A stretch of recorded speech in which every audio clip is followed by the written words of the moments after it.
Hi guys, so welcome back to my channel, and for this video, tuturuan namin kayo kung paano kayo makatipid sa sasakyan dito sa Canada. Let's go! So isa sa pinakamalaking financial mistake na natutunan ko, namin mag-asawa dito sa Canada is yung pagpa-finance ng sasakyan. Yan yung kalimitang nagpapalubog sa mga tao dito, sa mga Pinoy, mga newcomer dito sa Canada. Back then, when I was, I think 16 years old, nag-finance ng sasakyan yung parents ko para sa akin, which is a 2006 Chevy Cobalt. Unfortunately, we got into an accident dun sa sasakyan na yon when we went to Calgary, and then na-write off yon. And then after that, nagkaroon kami ng mga iba pang used cars, and kami mag-asawa, we eventually decided to finance a Toyota Corolla 2006, which around that time, ang total na finance namin is $20,000. It's at used yun na. And then yung asawa ko din, nag-finance din siya ng truck, ng sasakyan. And yun yung na-realize namin na pinakamalaking mistake na ginagawa ng mga tao dito. Alam nyo kasi guys, dito sa Canada, napakadaling mag-finance sa sasakyan. Para ka nga lang bumibili ng candy. As long as may trabaho ka, may income ka, kahit nga minsan wala kang trabaho, kung may natatanggap ka sa government, pwede ka nila i-approve. Na-realize namin eventually throughout the years na ang laki ng masasave namin kung hindi kami magpa-finance sa sasakyan, kung bibili lang kami ng used. Importante kasi dito sa Canada is yung hindi ka maarte pagdating sa sasakyan. Especially where we live. Nakatira kami dito sa Edmonton, Alberta. So pagdating ng winter, pagdating ng spring, napakaputik nung daan. Kasi nga, pag winter, di ba nilalagyan nila ng buhangin yung mga daan. So pag nagmelt yung snow, nagpuputik. Which is ganito yung situation nun. Ganito yung itsura ng mga daan. Tingnan nyo, napakaputik. Kaya mostly yung mga sasakyan dito pag ganitong tagtunao is talagang maputik. So hindi worth it na kahit gaano kaganda yung sasakyan mo, pag nilabas mo na siya sa ganitong panahon, talagang maduduma siya at madudumhan whether you like it or not. Tingnan nyo yung daan. So yan yung sobrang putik. Ito pa, may paddle pa dito.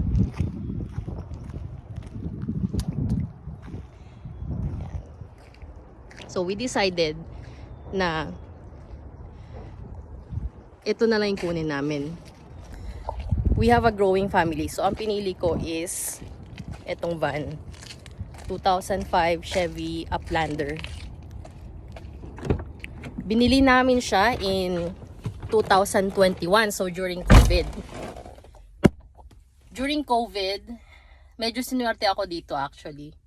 Kasi yun yung before na tumaas yung mga presyo ng mga used cars. Kasi nagkaroon ng shortage dito. Kasi nga, yung mga shipment ng mga chip para panggamit sa paggawa ng sasakyan is parang na ano yata dun sa China. Ewan. Basta, yun, nagkaroon ng shortage dito. So, nabili ko to. Nabili namin ng $1,300. Which is around 40 to 50,000 pesos. Oh, ito yung ebidensya. Baka sabihin nyo, nagsisinungaling na naman ako. Andan yung bill of sale. Anyways, so, sinuwerte ako dito sa van na to. Nakita ko siya sa marketplace. Kasi yung binilhan namin na nitong sasakyan na to is first owner ng sasakyan. So, binili nila to brand new from the dealership sa casa. Imagine, 2005, binili nila to. Ang value is $30,000. Tapos, 2005 to 2021 kasi 2021 nila binenta. So 16 years ang nakalipas. Ang value na lang or yung binenta na lang nila nito is 1,300 sa amin. So bakit ko to binili? Napakaluma tapos puro kalawang pa, di ba? May mga kalawang sa gilid. Actually guys, yung kalawang dito sa Alberta, sa Edmonton, napaka-normal. Kasi nga ginagamitan nila ng salt yung daan. So talagang magkakalawang yung sasakyan mo throughout the years. Talaga hindi may iwasan yun. So sabi ko, hindi naman ako maarte. Ang gusto ko lang is may powered sliding door para sa mga bata, madaling buksan. Tsaka may remote starter. So, nung kinuha namin to, meron siyang remote starter. Binigyan pa kami nung free na winter tires. Tapos, meron siyang powered sliding door, which eventually, nagamit lang namin na 1 taon. Tapos, nasira na, hindi na namin binalik sa dati. And meron siyang remote starter. So, pag winter, madali lang, painitin yung sasakyan. Tapos, leathered seats pa. Yun nga lang, yung heated seats, hindi na nagana. Pero tamang-tama para sa amin. Tsaka, gusto ko din kasi kapag bumibili ako ng medyo malalaking bagay, madali lang siya isalpak. Kasi kapag SUV yung bibili namin, sobrang sikip. Gusto ko yung maluwag.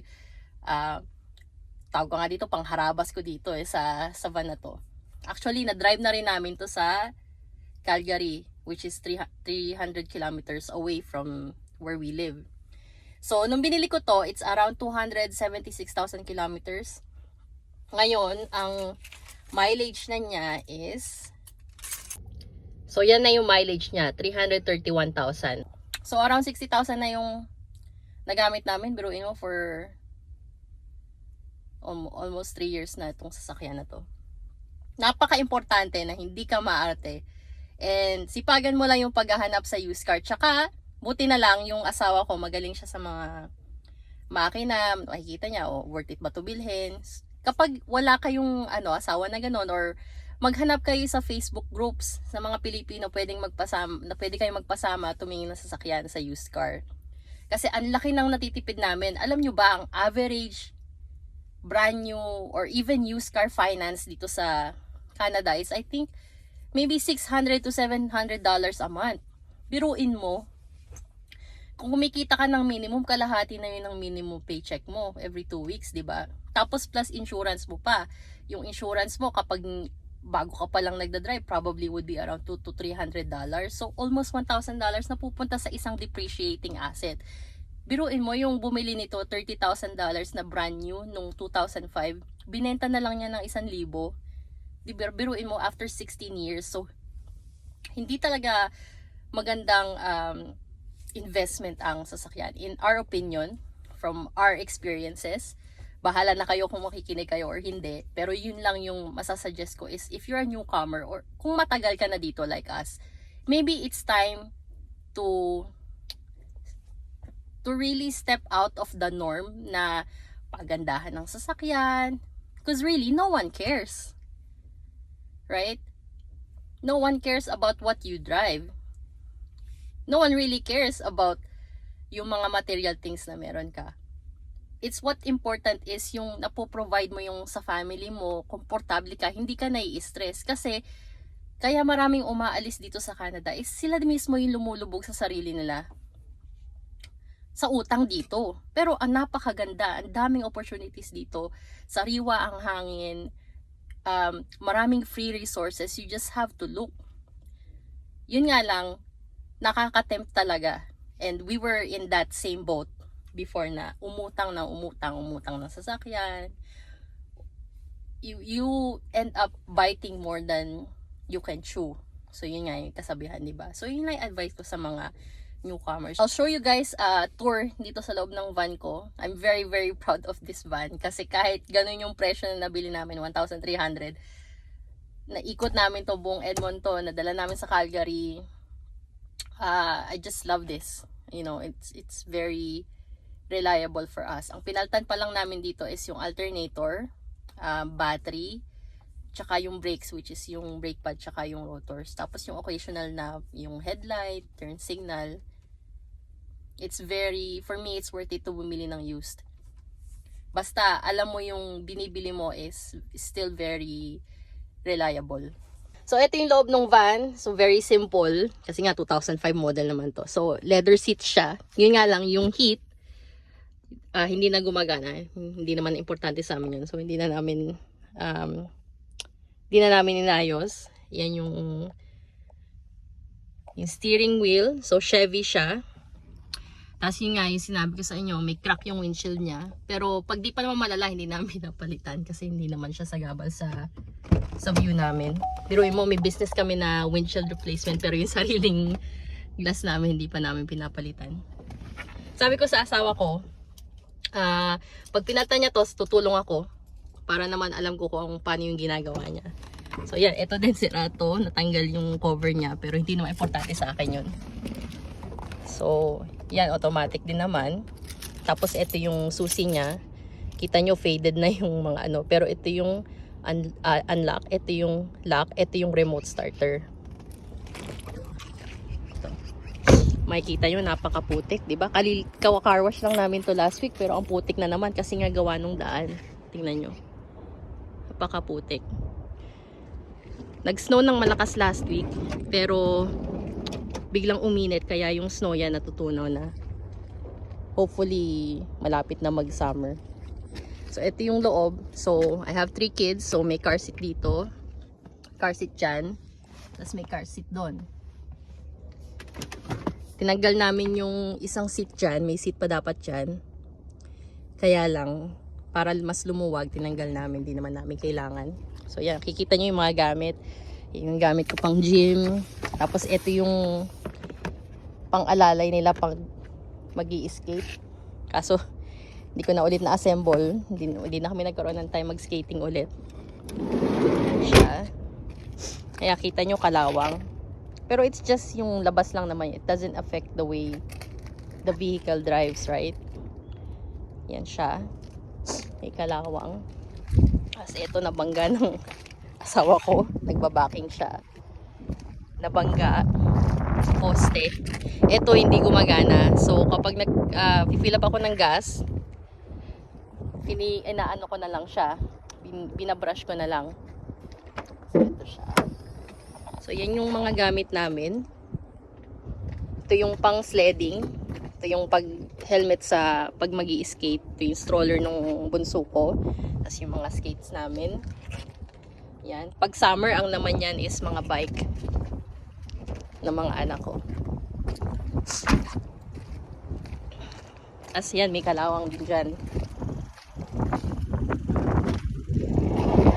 Yung tawag ko dito is yung trusty rusty van ko kasi nga makalawang siya.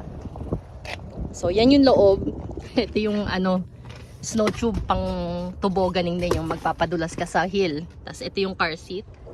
Tapos yan, yung mga grocery bags ko kasi nga bawal na yung dito yung plastic bags. So dito ko yan nilalagay para di ko malimutan. Tapos yan yung mga kailangan ko labhan, mga naiwan na mga gloves, mga hats, kailangan ko ipasok sa loob ng bahay, lalabhan natin. Syempre, mga wipes, pag nanay ka, kailangan meron talaga yan. And then, yung windshield washer. Sa Pilipinas kasi, ang pagkakaalam ko, tubig ang ginagamit pag para maglinis ka ng salamin mo. Dito kasi, lumalamig ng sobra. Kaya may special fluid sila. Ang ginagamit yan. Kikita nyo. All season.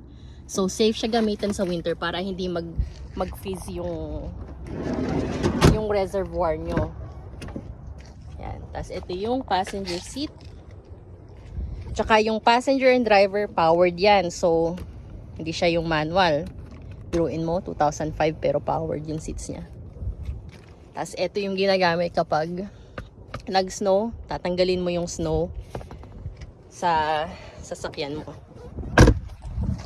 So yun, dapat ulitin ko guys, dapat hindi ka maarte pagdating sa sasakyan dito. Kasi tingnan nyo naman, hindi ako nag-worry na magasgasan, alam mo yun, madumhan, kasi nga luma na siya. As opposed kung brand new to, tapos, alam mo yun, tapos 3 pa yung anak ko, di sobrang selan ko niyan. Pero dahil luma nga yung sasakyan ko, wala akong pakialam kung ma-scratch. And, tinitingnan ko din, kapag bibili kami ng mga bagay-bagay, tinitingnan ko yung resale value.